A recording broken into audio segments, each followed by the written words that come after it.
Hello dear fellows, I'm EvolPunk and this is Dead by Daylight on the Xbox One. This is a solo round I did about over a week ago now. It's a shorter round, but I thought it had a good ending. It was a match that I hadn't planned on recording, but it was interesting enough that my Elgato was open and I used the flashback to go back and record it, so there isn't any live commentary because I wasn't planning on recording this match. Since there's no live commentary, I'll do my best to add a voiceover. So I'm playing as David, and as you're about to see very quickly, we're playing against Hillbilly.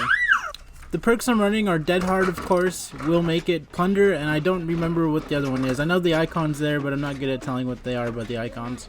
So three of us start immediately next to a gen, which was nice for all of about 5 seconds until somebody blows it up. And of course, shortly after, Hillbilly is going to come running along. And I'm wasting no time getting out of the perimeter of that gen. He has no immediate interest in me, but I believe he does start chasing me shortly after. And immediately after leaving that gen, I come across this lit totem, and I believe it's Thrill of the Hunt, maybe? And I didn't pick up on this at the time, but you could probably guess what else he's running since he's got Thrill of the Hunt by the end of the round. So he's got Thrill of the Hunt, and he knows I'm cleansing this totem. Not entirely sure why he's not come over to stop me. He's chasing somebody else, it looks like. And it's probably just not the totem that he's wanting to protect at this point in the round. So somebody's gone down across the map, and I'm thinking now I've got time to go find a gen. And I found this one that I thought somebody started but didn't finish, but as it completes, a sneaky little fang magically appears on the other side. I had no idea she was there. It was a pleasant, sneaky little surprise. So I'm not going to get time to try and go for the save. I don't remember if I was considering it at the time, but Hillbilly is going to come and find me very, very quickly. He came over to the gen that we had done quite quickly, and I wasn't expecting him to appear behind me. So this is why I have Dead Hard on, so I can last longer in chases, but as they're about to see, as is evidenced by the video, I'm still learning how to use it effectively. So my options aren't the greatest at this particular moment for evading, but I'm doing the best that I can, and I used Dead Hard there, and it would have been nice to have gotten that pallet slam and maybe save Dead Hard, but I don't know that I had the space to just straight up run without Dead Hard and try to make it to that pallet. This is kind of funny though. We get stuck in this little meat locker, and he kept missing. So by his own mistakes, I was able to extend the chase a little bit longer, and you'll hear me laugh here because I thought I got away, and immediately get whacked in the back as I start chuckling to myself. So not a lot going on here. I'm just going to get hooked in the basement and not a lot happening until I get saved, so I will cut to the saving part. So the sneaky little fangs come to save me, and I did the thing that, well, we're in the basement, but I did the thing that annoys me when I rescue other survivors, and is immediately run away without giving a chance to heal. Sort of an exception there because we were in the basement, but I believe I do the same thing later on. I don't have a medkit or any healing perks, so it would have been a smarter idea for me to sort of hang around Fang and try to get some healing. But at this point, my immediate thought was to rush and find a medkit, hopefully out of one of these boxes.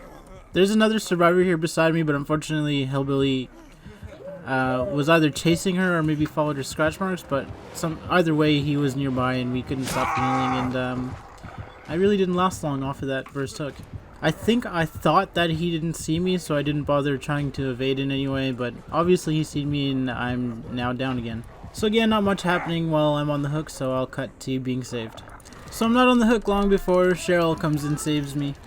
And this is where I do the thing that annoys me when other survivors do, because it looks like she wanted to heal and I just kind of immediately ran off, kind of being a bit of a selfish survivor in this round. Not intentionally, but hindsight's 20/20. But again, desperately hoping for medkits when I could have just as easily been healed by Cheryl, who looked like she wanted to heal me by that hook, but I kind of just immediately sprinted away. Just as I finished searching the box, somebody's finished a gen across the map, and now we're only down to a single gen.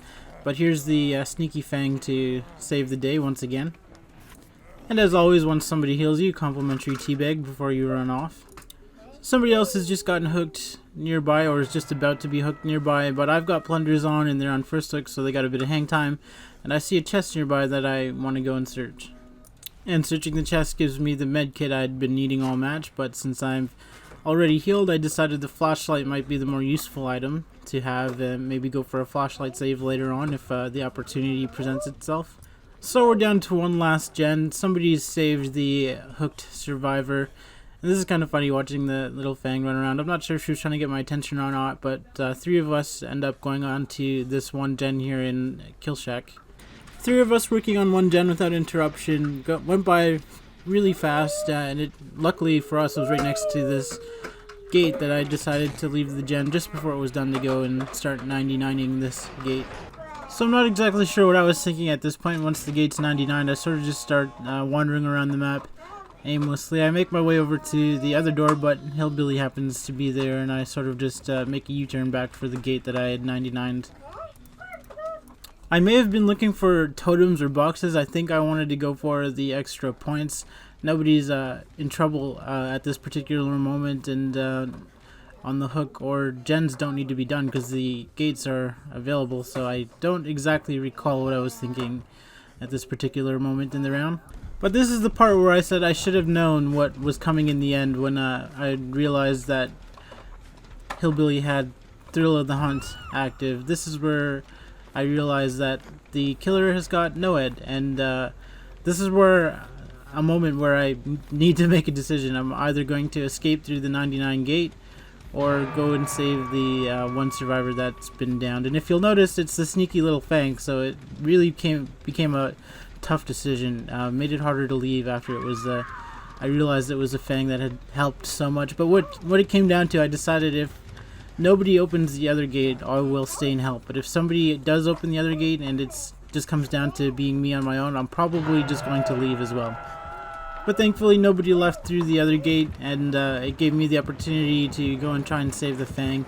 Hillbilly realized I was there. He just sort of ran me around this T-wall for only a few seconds. I think he left because the other survivor had been saved, but he didn't. His focus left me really quickly and gave me the opportunity to go save Fang. But Cheryl comes running through Kill Shack at the same time, which is kind of funny. We were both going for Fang.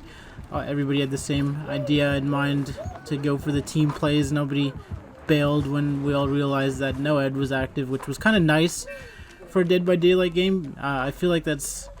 I don't think that it's rare that people go for the team plays, but it does happen where people are just in it for themselves. Lone wolf rounds.